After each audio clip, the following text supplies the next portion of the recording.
Welcome to another episode of Kurdistan This Week, where we bring you the latest in the Kurdistan region from NRT Studios in Silmani. The Kurdistan Parliament approved the first reading of legislation to reform the region's pension and salary system on Monday, with 85 MPs voting in favor. It has been fast-tracked through a number of parliamentary committees, and a second reading is expected this coming week. The Kurdistan Regional Government's Council of Ministers sent the legislation to Parliament earlier in December after months of delay. Ahead of the vote, activists staged a protest outside the parliament, saying that the legislation did not go far enough and that MPs and senior officials should no longer receive a pension. On Friday, families of martyrs killed during the genocidal Anfal campaign protested in Kalar and Halabja, saying that their benefits would be cut under the legislation.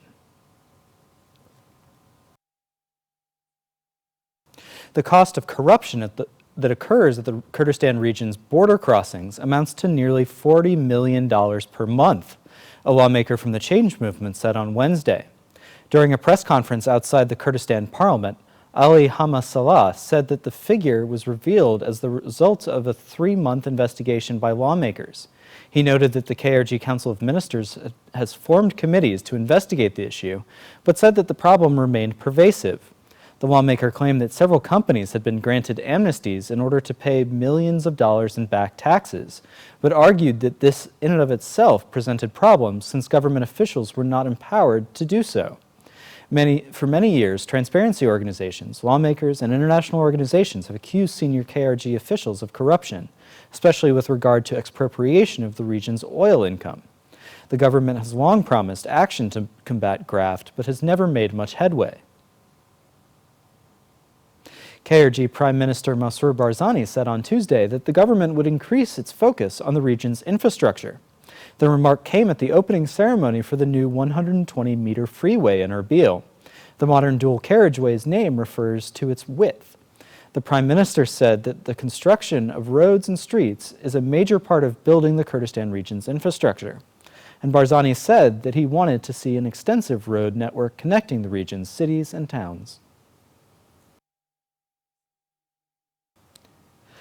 Activists and women's rights organizations gathered in Erbil's Shanandar Park on Thursday to protest a recently issued fatwa that advises a number of restrictions on how women can use taxis in the Kurdistan region. Indirectly citing an increase in sexual assault and rape of female passengers by their drivers, the Kurdistan region's High Council of Fatwa issued several decisions on December 4th that include advising women to use taxis only in groups or under the supervision of family members. To many observers, the fatwa smacked of victim blaming by placing the burden for preventing sexual violence on women rather than on perpetrators. A member of the KRG's High Council of Women Affairs who was present told NRT that the fatwa was offensive and unnecessary.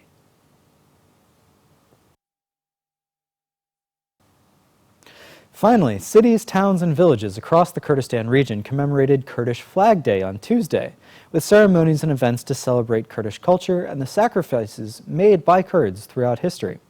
Members of the KRG and the region's political parties were on hand for many of the celebrations, in particular at schools and universities. Kurdish Flag Day was designated by the Kurdistan Parliament in 2009. December 17th was chosen because of its association with the Mahabad Republic, a self-governing Kurdish state that existed in the 1940s.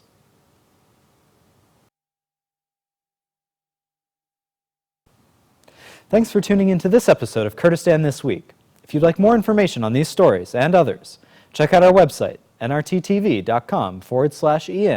and be sure to like us on Facebook and follow us on Twitter.